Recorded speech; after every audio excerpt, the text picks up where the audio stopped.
Gold hub తాకట్టులో ఉన్న బంగారాన్ని విడిపించి కొనబడును. అదే రోజు ఆన్లైన్ ధరకు కొని డబ్బులు ఇవ్వబడును. హలో గైస్, వెల్కమ్ టు మనం టీవీ. నేను మీ నందు. ప్రస్తుతం మనతో పాటు స్టూడియోలో అంకంరావు గారు ఉన్నారు. నమస్తే సార్. నమస్తే. సార్, సర్వేల ప్రకారం కూటమి గెలుస్తుంది, వైసీపీ ఓడిపోతుంది అనేది తెలుస్తుంది. అలానే మీడియాలో టాక్ కూడా ఇదే నడుస్తుంది. బట్ కొంతమంది మహిళలు మాత్రం మహిళా బ్యాంకింగ్ మాత్రం ఓట్ బ్యాంకింగ్ జగనే గెలవాలి అని కోరుకుంటున్నారు అని. ఇది ఎంతవరకు నిజం అంటారు? సగం మంది మహిళలు ఉన్నారు ఆంధ్ర రాష్ట్రంలో. ఎంతమందికి పథకాలు అందుతున్నాయి?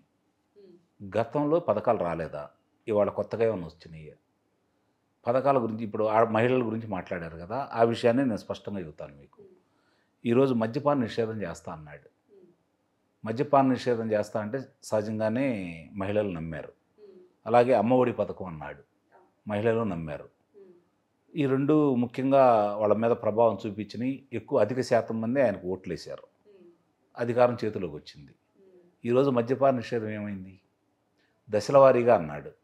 దశల వారీగా కాకుండా మద్యానికి బానిసలైన వాళ్ళని తాకట్టు పెట్టి ఈరోజు అప్పు తీసుకొచ్చాడు. ఇంకొక 20 సంవత్సరాలు తాగితే తప్ప ఆ అప్పులు తీరవు. అంటే ఇంకొక 20 సంవత్సరాలు మీరు తాగండరా అని చెప్పని ప్రజలందరికీ ఆయన సందేశం ఇస్తానే ఉన్నాడు. ఇక నాసిరకం మద్యం. నాసిరకం మద్యం వల్ల ఈరోజు మీరు ఏ వైద్యశాలకు వెళ్ళినా కూడా 100 మంది కనుక అక్కడ రోగులు ఉంటే 75 మంది ఈ మద్యం తాగి అనారోగ్యం పాలైన వాళ్ళే ఉన్నారు. దీనివల్ల ఒక మహిళ కుటుంబం బాధ్యత మొత్తం చూసేది మహిళే కదా. భర్త పనిచేస్తాడు లేదా డబ్బులు తీసుకొస్తాడు. ఇవాళ ఈ పథకాలు వచ్చిన తర్వాత చాలా మంది కూడా పనులు చేయట్లేదు. అనారోగ్యం వల్ల ఇల్లు పనులకు వెళ్ళలేకపోతున్నారు. కుటుంబ భారం మొత్తం మోసేది మహిళ. మరి ఆ అమ్మాయికి తెలిసింది కదా ఈ సాధక బాధలన్నీ. భర్త అనారోగ్యం గురించి మందులు వాడాలా, లేదంటే 9 సార్లు విద్యుత్ ఛార్జీలు పెంచి 200 రూపాయల 1200 రూపాయలు అయినటువంటి విద్యుత్ ధరలు దాన్ని చూసి బాధపడాలా? ఒకరోజు ఒక క్వార్టర్ తాగే భర్త ఈరోజు ఈ నాసిరకం మద్యం వల్ల 2 క్వార్టర్లు తాగితే రోజుకు 300 రూపాయల కాడికి అదనంగా చెల్లిస్తే ఈ ప్రభుత్వానికి నెలకి 9,000 రూపాయలు చెల్లిస్తుంది ఇదే మహిళ. మరి ఆ అమ్మాయి ఆలోచించుకోదా ఎంత వ్యత్యాసం ఉంది? అంటే ఇప్పుడు 9 కాడికి 1,08,000 రూపాయలు ప్రతి నెల ప్రతి సంవత్సరం తీసుకుంటా 5 సంవత్సరాల్లో 5,40,000 రూపాయలు ఈ మహిళ దగ్గర వసూలు చేస్తున్నారు కదా ఆ కుటుంబాన్ని నుంచి. నీకు ఇస్తుంది ఎంత? 3,000 రూపాయల కాడికి తీసుకుందాం పోనీ, మొట్టమొదటి లెక్కేసుకుందాం. 36,000, 1,80,000 కదా. సంవత్సరానికి 13,000 కాడికి 65,000 కదా. మరి నువ్వు అదనంగా ఎంత తీసుకుంటున్నావు? ఒక మహిళ దగ్గర 4 లక్షల రూపాయలు వసూలు చేస్తున్నావు. ఆ భారం ఆమెకు తెలియదా? ఇంటి పన్ను 3 సార్లు ప్రతి సంవత్సరం 15% కాడికి పెంచుకుంటూ వస్తున్నావు. చివరికి చెత్త పన్ను వేసావు, రవాణా ఛార్జీలు పెంచావు, నిత్యావసర వస్తువుల ధరలు పెరిగిపోయినాయి, ఇంధన ధరలు పెరిగిపోయినాయి. ఇవన్నీ చూసుకునేది మహిళే కదా. మరి మహిళకు తెలియదా? మహిళలు ఎలా ఓట్లేస్తారండి? మనకంటే ఎక్కువ ఆలోచిస్తారు మహిళ కుటుంబాన్ని పోషించుకోవడానికి. మరి వాళ్ళు ఇవన్నీ ఆలోచించుకోరా? వాళ్ళకి కనపడుతున్నాయి కదా ఇవన్నీ. అందుకే కదా ఈ వ్యతిరేకత, అందుకే కదా ఆయన చేస్తున్న దాడులు, ఈ మాటలు ఇవన్నీ. రూరల్ బ్యాంక్ ఓటింగ్స్ కూడా జగన్మోహన్ రెడ్డికి అని చెప్పి. అదే రూరల్లో వీళ్ళందరూ మనుషులు కదా, వ్యవసాయదారులే కదా ఎక్కువ మంది ఉండేది. ఇప్పుడు వ్యవసాయం గురించి మాట్లాడుకుందాం మనం. వ్యవసాయ మహిళల గురించే మాట్లాడుకుందాం, పక్కాళ్ళకు వద్దు. నీ కృష్ణా పరిపాలక ప్రాంతం తీసుకుందాం.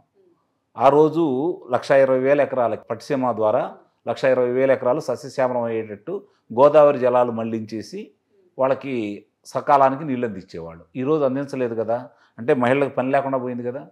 క్రాప్ హాలిడే ప్రకటించారు కదా రైతు, దాని ప్రభావం వాళ్ళ మీద కనపడదా?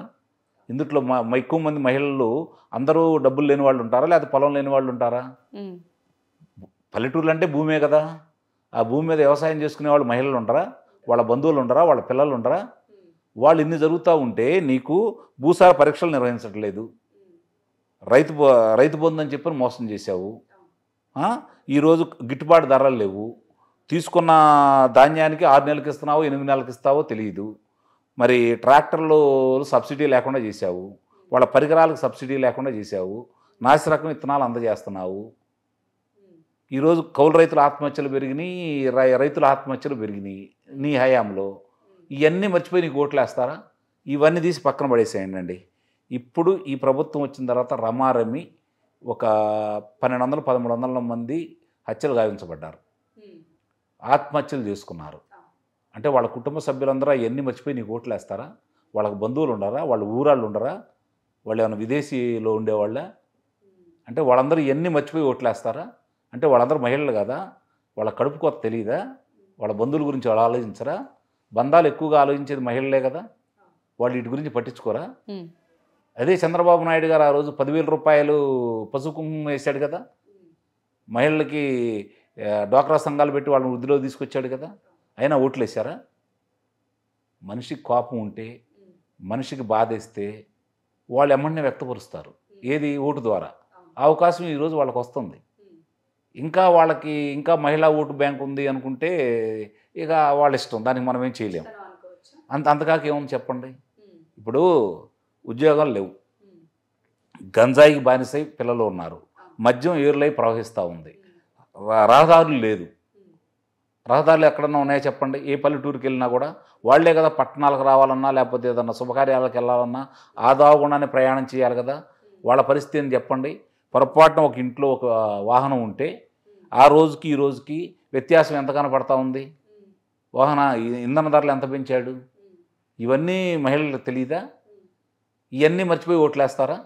చూద్దాం. నిజంగా ఓట్లేస్తే ఇక అంతకంటే మనం మహిళామ తల్లులు జేజేలు పడదాం. అంటే నవరత్నాలు, ఏ రత్నాలు, 99% మేనిఫెస్టో, సంక్షేమ పథకాలు, సో ఇవన్నీ మమ్మల్ని గెలిపిస్తాయి, మా పరిపాలన మమ్మల్ని గెలిపిస్తాయి. మద్యపాన నిషేధం చేసావా? సిపిఎస్ రద్దు చేసావా? బెస్ట్ అవైలబుల్ స్కూల్ని మీరు కొనసాగిస్తున్నారా? విద్యార్థులకు ఫీజు రీఇంబర్స్మెంట్ కొనసాగిస్తున్నారా? అంబేద్కర్ విదేశీ విద్య కొనసాగిస్తున్నావా? ఇందుట్లో ఏం చేస్తున్నామని మీరు? నవరత్నాలంటే ఏంటి? అన్నా క్యాంటీన్ ఎందుకు తీసేసే? వాళ్ళందరూ పేదవాళ్ళు కదా అక్కడ తినేది.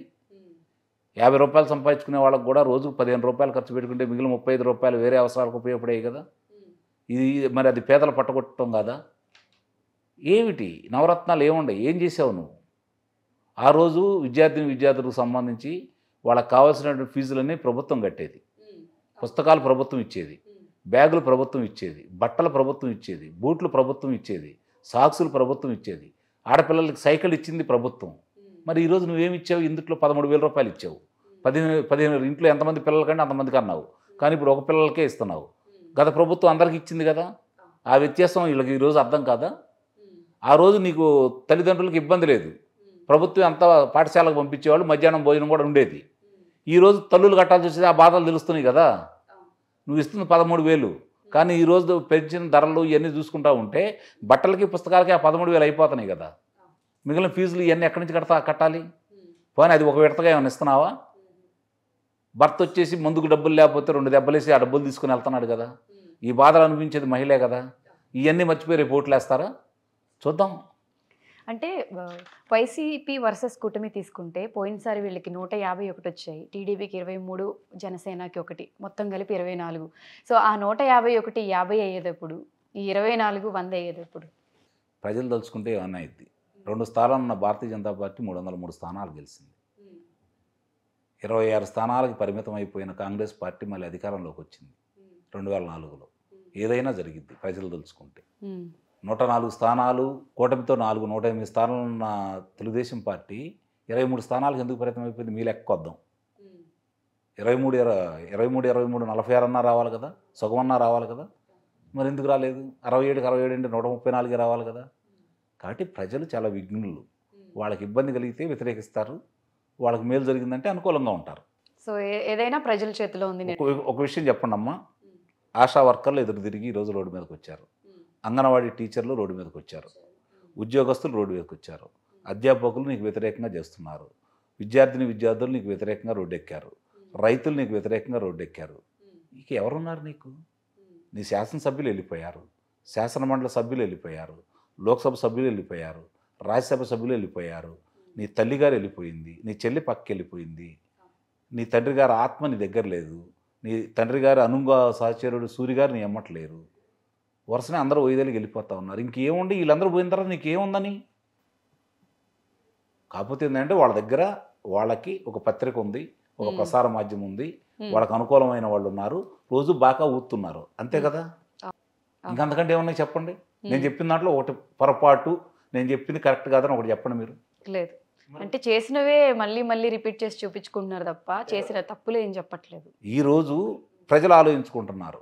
నేను పర్యటనకి వెళ్ళినప్పుడు ఒక పెద్ద ఆయన అడిగాడు, చంద్రబాబు నాయుడు గారు వస్తే నాకు 50,000 అదనంగా వస్తాయండి, ఈయన వస్తే నాకు 54,000 పోతాయి అన్నాడు. నాకు ఆశ్చర్యం వేసింది. అదేందండి అన్న. ఆయన లెక్క చెప్పాడు. ఇప్పటి నుంచి మొదలు పెట్టుకుంటే ఈరోజు ఆయన ఏమన్నాడు, ఏప్రిల్ నుంచి ఇస్తానంటున్నాడు చంద్రబాబు నాయుడు గారు 4,000 ఏప్రిల్ నుంచి. రేపు జూలై 1వ తారీఖున 7,000 ఇస్తానంటున్నాడు. అంటే ఈ 3 నెలలు కూడా కల్పిస్తానంటున్నాడు. ఇక్కడ 6 నెలలు 36 నెలలు అంటే 42 నెలలు అయినాయి కదా. 42 నెలలకి 42,000 అదనంగా వచ్చినట్టే కదా. 28 జనవరి 1వ తారీఖు నుంచి ఇస్తానన్నాడు. 250 రూపాయలు పెంచుతా అన్నాడు. అంటే 9,000 వచ్చినట్టే కదా. 51,000 వచ్చినట్టు కదా. 29వ సంవత్సరం 500 కాడికి అదనంగా అన్నాడు. అయ్యొక 6,000 వచ్చినట్టే కదా. మరి ఇవన్నీ లెక్కేసుకుంటే ఆయన ఆశ్చర్యపోయారు. నేను 54,000 కనపడతానే ఉన్నాయి కదా. అంటే మనకంటే ప్రజలు ఎంతగా ఆలోచిస్తున్నారో ఆలోచించండి. అంటే వాళ్ళైనా ఒకసారి మోసపోతారు, 2 సార్లు పద్దాలు మోసపోరు కదా. కాబట్టి ఇవన్నీ ప్రజలు ఆలోచించుకుంటున్నారు. వీటన్నిటికంటే ముఖ్యమైనది ఈరోజు చూసుకుంటా ఉంటే మహిళల యొక్క ఆక్రోశం. వాళ్ళ పిల్లలు రోడ్డు కనపడతా ఉంటే, ఇప్పుడు ఏదన్నా మీకు చేతి నిండా పని ఉందనుకోండి, ఒక 100 రూపాయలు వస్తాయి. ఖర్చులో 40 రూపాయలు పెట్టుకుంటే 60 రూపాయలు మిగులుతాయి. దేనికి దానికి ఉపయోగించుకుంటారు. పిల్లల చదువులకనో లేకపోతే పెళ్ళిళ్ళకనో దానికి ఉపయోగించుకుంటారు. వచ్చేది 100 రూపాయలు, ఖర్చు 300 రూపాయలు అయిందనుకోండి, ఏం చేయాలి? జరిగే పరిస్థితి అలానే కనపడుతుంది కదా. 100 రూపాయలు ఇచ్చాడు, 1000 రూపాయలు లాక్కుంటున్నాడు. నేను ఇందాక మీకు లెక్క చెప్పాను, ఆలోచించండి. ఒక కుటుంబాన్ని నుంచి ఒక రైతుకి లెక్క చెప్తాను నేను. ఒక రైతుకి ఈ ప్రభుత్వం వల్ల 3 లక్షల రూపాయలు నష్టపోయాడు. 3 లక్షల రూపాయలు. ఉదాహరణకి ఏంటంటే, ఒక రైతు బ్యాంక్కి వెళ్ళి అప్పు తీసుకుంటే, తెలుగుదేశం ప్రభుత్వం ఉండగా 1,00,000 రూపాయలు అప్పు తీసుకుంటే ఒక్క పైసా కూడా వడ్డీ కట్టే పని లేదు. ప్రభుత్వం చెల్లించేది మార్చి 31వ తారీఖున కడితే ఈరోజు 90 పైసలు పడతా ఉంది. అంటే ఆ రైతు 10,000 పైన కడుతున్నాడు అక్కడ. అదే 3 లక్షల రూపాయలు తీసుకున్న రైతు ఎవరైనా ఇప్పుడు 5-6 లక్షలు తక్కువ తీసుకోవట్లేదు. 3 లక్షల రూపాయలు తీసుకుంటే 25 పైసలు మాత్రమే వడ్డీ ఉండేది ఆ రోజు. మరి ఈరోజు రూపాయి అవుతుంది కదా. అక్కడ రూపాయి అవుతుందంటే 36,000 కడుతున్నాడు కదా ఆయన సంవత్సరానికి. అంటే నువ్వు అదనంగా ఎంత రైతు కడుతున్నాడు ఇక్కడ? రైతు ఎంత కోల్పోయాడు?